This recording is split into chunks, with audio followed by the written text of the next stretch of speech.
नमस्कार, सुप्रभात। मैं सत्येंद्र कुमार मौर्य, लक्ष्मी प्रसाद मेमोरियल पब्लिक स्कूल गोला बाजार। आज हम सभी लोग बेबी हल्दार जी द्वारा लिखित आलो आधारी नामक पाठ का अध्ययन करेंगे। इस पाठ के माध्यम से बेबी हल्दार जी हमें यह बताने का प्रयास करते हैं कि किस प्रकार से जीवन में आई हुई समस्याओं का सामना हमें करना चाहिए। हर एक व्यक्ति के जीवन में किसी न किसी प्रकार की समस्या अभाव है, किसी के जीवन में कुछ ज़्यादा है तो समस्याएं किसी प्रकार की हों, लेकिन हमें उन समस्याओं या विषम परिस्थितियों से लड़ने के लिए अपने आत्मबल को, अपने साहस को, अपने धैर्य और धीरज को विकसित करना चाहिए। और इस तरह से हम अपने समुदाय में अपने जीवन शैली के माध्यम से लोगों के लिए एक प्रेरणा दें, अर्थात उनको प्रेरित करने का प्रयास करें। इस तरह से बेबी हल्दार का जो बड़ा लड़का है, जो दूसरे के घरों में काम करता है, लोगों के घरों में पानी डालना, फूलों में पानी डालना और घरेलू छोटे मोटे जो काम होते हैं उनको करना।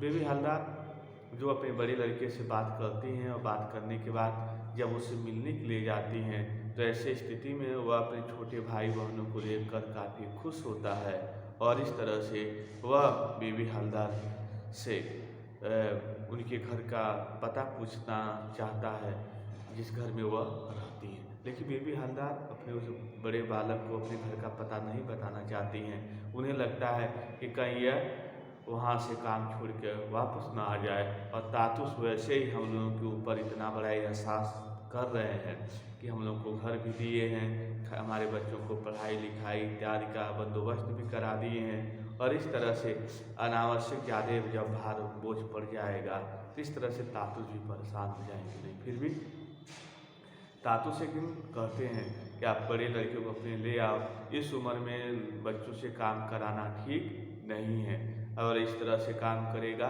तो पूरा जीवन ही उसका काम करने में ही क्या हो जाएगा, समाप्त हो जाएगा। और इस तरह से आगे देखें कि मेरा जेब खर्च थोड़ा बढ़ गया, मेरा बड़ा लड़का जब मेरे पास आ गया तो मेरा थोड़ा जेब खर्च और क्या हो गया, बढ़ गया। जब तातुस के छोटे लड़के अर्जुन दा के दो बंधु भी वहाँ रहने लगे और उसी समय तातुस के जो छोटे लड़के अर्जुन दा के दो बंधु अर्थात उनके जो जान पहचान के दो लोग भी वहाँ रहने लगे। अर्जुन दा के वे बंधु भी बहुत अच्छे थे। कहते हैं कि अर्जुन दा के जो बंधु थे और उनके जान पर भी बहुत अच्छे थे, वे भी मुझे चाहते थे और उनका भी मुझे पर काफ़ी लगाव था। मेरे बच्चों से भी बुला बुला कर वो बातें करते। उनमें एक का नाम सुखदीप था, एक बंधु का नाम सुखदीप था और एक का रमण। अर्जुन दा मुझे वे ही ज़्यादा अच्छे लगते, क्यों न लगते। मुझे अर्जुन दा काफ़ी अच्छे लगते, क्यों नहीं लगते, क्योंकि उन्हें चाय पानी खाने के लिए कुछ चाहिए तो फट से मुझसे कहते, जबकि अर्जुन दा ऐसा कि किसी चीज़ को दरकार होने पर भी कुछ नहीं कहता। और इस तरह से कहते हैं अर्जुन दा के जो बंधु थे वो मुझे बहुत अच्छे लगते। क्यों अच्छे लगते, क्योंकि उन्हें चाय पानी जो भी आवश्यकता होती थी खाने पीने की वस्तुओं की वह मुझसे कहते और हम उन्हें उपलब्ध कराते। और लेकिन अर्जुन दा मुझे अच्छे इसलिए नहीं लगते थे क्योंकि उन्हें जो भी चाहिए खाने पीने के लिए वह कहते नहीं थे, सीधे वह किचन में चले जाते थे और बना लेते थे और इस तरह से वह जाके वह खा लेते थे। इसलिए वो कहते हैं कि वह अच्छे नहीं लगते। फिर कुछ नहीं कहता, बस बिस्तर में लेटा रहता, दिन भर वह बिस्तर में लेटे भी रहते। मैं स्वयं उसके पास जाकर पूछती, अर्जुन दा कुछ ला दूँ चाय पानी खाने को कुछ, और बिस्तर में लेटे रहते, पढ़ाई करते रहते थे और मैं उनके पास जाती थी, पूछ लेती थी कुछ ला दूँ आपके लिए खाने पीने की चाय पानी। वह सिर्फ सिर हिलाकर कभी हाँ कहता तो कभी ना, कभी हाँ कह देते ला दीजिए और कभी ना कह देते, यानी वह भी बोलते नहीं थे, बस सिर हिलाकर वह कहते थे। इस तरह से उसके बंधु ऐसे नहीं थे, वे मुझे अपने जैसा मानते थे, लेकिन उनके जो बंधु थे वे ऐसा नहीं थे, मुझे अपना जैसा मानते थे और मैं भी उन्हें अपना ही समझती थी, मैं भी उन्हें अपना ही समझती थी। उन दोनों में भी सुखदीप दा कम बातचीत करने वाला था। जो रमन और सुखदीप थे, उन दोनों में सुखदीप काफ़ी कम बोलते थे, रमन काफ़ी ज़्यादा बात करते थे। मुझे लगता को शर्माता है, मुझे लगता को कुछ शर्माते हैं। रमलदास उसी तरह का था, रमलदास उसी तरह का था। वह इस घर को बिल्कुल अपना समझ कर रहता था और इस घर में भले ही वह अपने दोस्त के घर था, लेकिन वह उस घर को अपने जैसा समझ कर रहता था। वह मुझे काफ़ी कुछ सिखाता भी, वह काफ़ी कुछ मुझे सिखाने का भी प्रयास सिखाता भी। खाने की कोई चीज़ें बनाना मैंने उससे सीखा और खाने की कोई चीज़ें बनाना मैंने उससे सीखा। वह मुझसे मेरे बच्चों के बारे में बातें करता, वह मुझसे मेरे बच्चों के बारे में भी बातें करता। वह कहता देखो अभी वे छोटे हैं, वह कहता देखो अभी वे छोटे हैं, अभी इनका शैतानी करने का समय है, अभी इनका शैतानी करने का समय है, तुम्हें थोड़ा सावधान रहना होगा। और इस तरह से वह मेरे बच्चों के बारे में भी मुझे अच्छी बातें सिखाता कि देखो इन बच्चों का अभी शैतानी करने का समय है, थोड़ा इनसे सावधान रहना होगा और इस तरह से लेकिन थोड़ा ध्यान देना भी होगा। उनकी पढ़ाई लिखाई पर नज़र रखनी होगी, उनकी पढ़ाई लिखाई जो उन पर नज़र रखनी होगी। उन्हें सब समय खेलने मत देना कहते हैं, हर समय उन्हें खेलने मत देना, नहीं तो उनका पढ़ना लिखना चौपट हो जाएगा। इस तरह से उनका पढ़ना लिखना चौपट हो जाएगा। रमनदास पहले सोचता था कि मेरे कोई लड़की नहीं है, वह सोचता था कि मेरी कोई लड़की नहीं है, तीनों बच्चे लड़के हैं। मेरी लड़की का खेलना कूदना धीरे धीरे कुछ दूसरी तरह का होता जा रहा था और मेरी लड़की धीरे धीरे अब उसके खेलने कूदने के में परिवर्तन आते जा रहे थे और कभी कभी वह लड़कियों के कपड़े भी पहनने लगी थी और कभी कभी वो लड़कियों के कपड़े भी पहन लेती थी। रमलदास की भूल उस दिन दूर हुई जब उसने मेरी लड़की को एक गुड़िया लिए खेलते देखा और इस तरह से उसकी भ्रम उस दिन दूर हुआ जब मेरी लड़की को एक गुड़िया के साथ खेलते हुए देखा। उसने तातू से पूछा बेबी का ये लड़का है या लड़की? उसने झट से तातू से पूछा, तातू बताइए ये बेबी का लड़का है या लड़की? उसके हाथ में तो गुड़िया है। तातू बोले क्यों, तुम्हें मालूम नहीं ये तो बेबी की लड़की है। रमनदास ने तब हंसकर कहा तभी तो मैं तो समझ बैठा था कि ये भी लड़का ही है, मैं तो इसको भी लड़का ही समझ बैठा था। और इस तरह से वह अपनी समझदारी पर थोड़ी सी लज्जा महसूस करता है, खिन्नता व्यक्त करता है। रमलदास सुखदीप दा के आने से घर में थोड़ी चहल पहल बढ़ी थी और उन दोनों के आने से घर का जो रौनक था थोड़ा चहल पहल में परिवर्तित हो गया था, लेकिन कुछ ही समय के लिए, क्योंकि जल्दी उन दोनों ने काम जाना शुरू कर दिया और इस तरह से जल्दी उन दोनों ने काम जाना शुरू कर दिया। इस बीच मेरा बड़ा लड़का भी मेरे पास से चला गया, क्योंकि उसे एक ऐसे जगह काम मिल गया, उसे भी एक ऐसे जगह घर में ताकिद ने काम दिला दिया था जहाँ साहब लोगों ने उसे पढ़ाने का भरोसा दिया था, यहाँ के साहब लोगों ने उसे पढ़ाने का भरोसा दिया था। मेरा छोटा लड़का और लड़की भी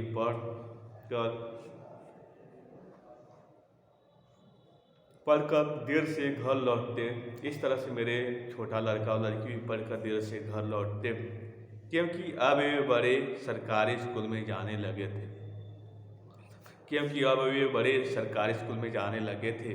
अर्जुन दा, रमण दा, सुखदीप दा काम पर से लौटकर फौरन सोने चले जाते और इस तरह से अर्जुन दा, रमण दा, सुखदीप दा तीनों जब काम पर से लौटते थे तो फौरन सोने के लिए चले जाते। तातुस ने एक दिन मुझसे कहा तुम बच्चों को लेकर रोज पार्क में थोड़ा घूमा आ सकती हो, थोड़ा जाकर अपने बच्चों के साथ घूम आ सकती हो, बच्चे वहाँ खेलेंगे तो तुम्हारा मन भी बहलेगा। बच्चे पार्क में खेलेंगे तो तुम्हारा मन भी बहलेगा और इस तरह से बहलेगा। उनकी बात मान मैं रोज़ शाम को बच्चों के साथ वहाँ जाने लगी। पार्क में बहुत सी बंगाली औरतें आती थी। पार्क में बहुत सी बंगाली औरतें आती थी। वे वहाँ उन घरों के बच्चों को घुमाने लाती थी जहाँ वे काम करती थी, जहाँ के घरों में वो काम करती थी। उनमें से कई मुझे देख मेरे पास आती और कुछ इस तरह की बातें पूछती, तुम बंगाली हो? तुम्हारा घर कहाँ है? तुम यहाँ अकेली रहती हो? तुम्हारा स्वामी कहाँ रहता है? और तुम्हारे साथ नहीं रहता? वहाँ कई जवान लड़के भी आते और उनमें बंगाली भी होते।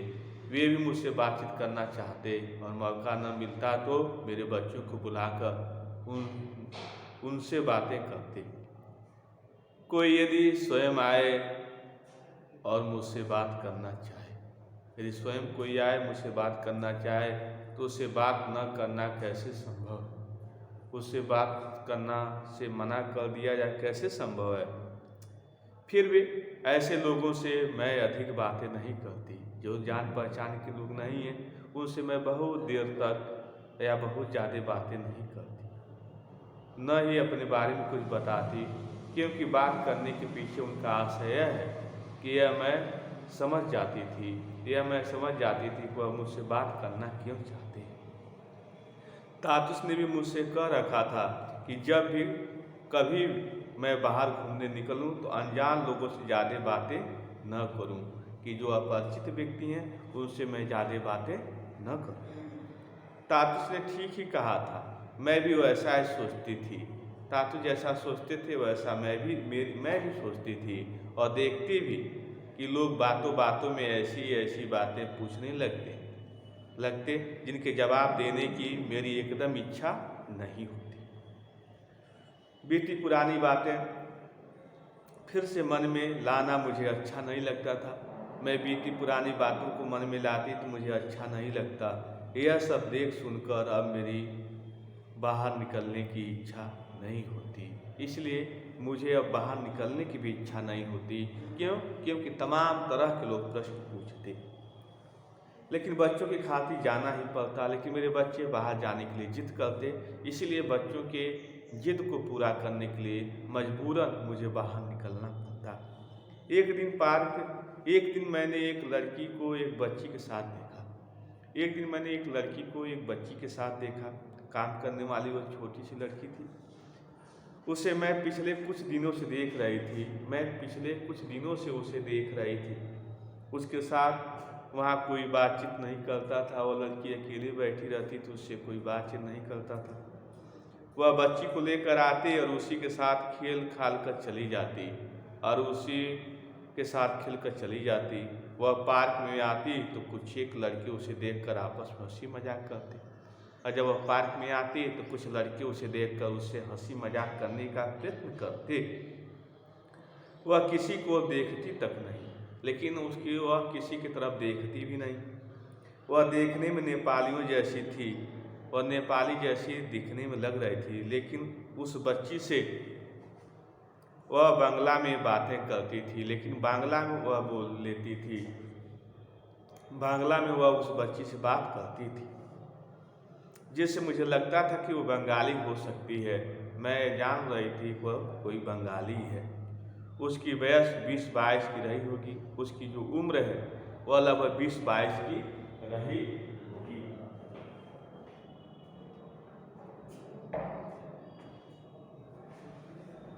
उसकी उम्र लगभग 20-22 साल की रही होगी। वह साफ मालूम देता था कि उसका ब्याह नहीं हुआ है, वह अभी उसकी शादी नहीं हुई है। उसे देखकर मुझे बहुत माया होती, उससे बड़ा लगाव बढ़ता चला गया।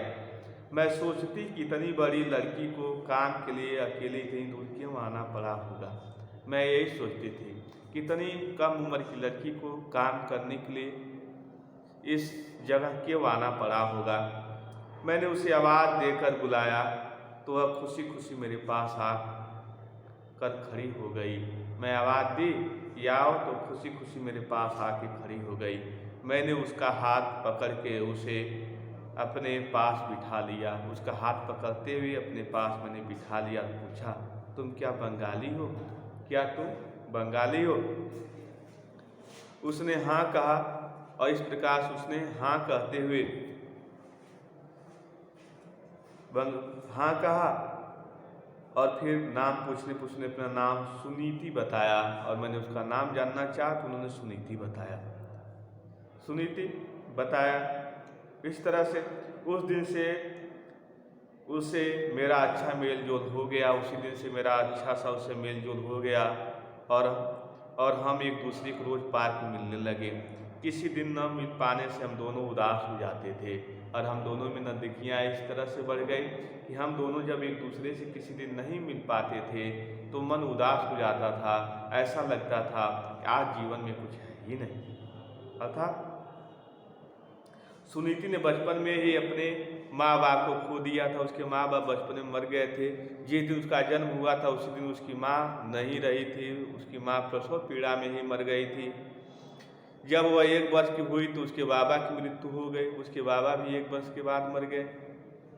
उसके मामा और दादी माँ ने पाल पोस कर बड़ा किया था। बचपन में माँ के न रहने पर कितना कष्ट होता है वह मैं जानती हूँ। किसी के बचपन में माँ मर जाए कितना कष्ट होता है वह मैं जानती हूँ। सुनीति जिस दिन अपने घर चली गई उसके 1 दिन पहले पार्क में मिली थी। वो तब तक वह मालूम नहीं था वह कि अगले ही दिन चली जाएगी। 1 दिन पहले वह मिली थी, तब तक मुझे इस बात का एहसास नहीं था वह अगले दिन ही छोड़ के चली जाएगी। उसने मुझसे कहा था तुम कल अपना पता लिख कर ले आना। ले आना और मैं भी अपना पता तुम्हें दे दूँगी।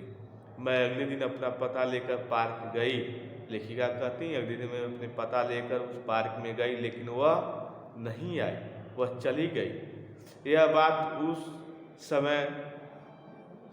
समय भी मेरे मन में नहीं आई थी। उसके अगले दिन भी मैंने उसे नहीं देखा। 2 दिन बाद देखा कि जिस बच्ची को लेकर वो आया करती थी वह बच्ची अपनी माँ के साथ आई है। आज वह बच्ची अपनी माँ के साथ आई है। फिर उसके अगले दिन मैंने उसे नहीं देखा। 2 दिन बाद उस बच्ची को देखा आया तो अपनी माँ के साथ आई है। तब मुझे लगा कि वह चली गई है। मैंने सोचा उसे शायद मुझसे मिलने का मौका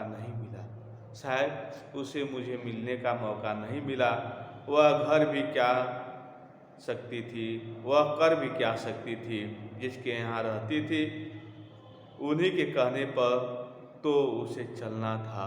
इस तरह से कहते हैं कि घरेलू काम करने वाले लोगों के कोई स्वतंत्र विचार नहीं होते। जिस तरह के लोग वातावरण या जिस तरह के लोग नियम बनाते हैं उसी तरह से घरेलू काम करने वाले लोगों को उनके नियमों में अपने आप को प्रतिबद्ध होना पड़ता है। अर्थात उसी तरह से उसमें समर्पित करना पड़ता है।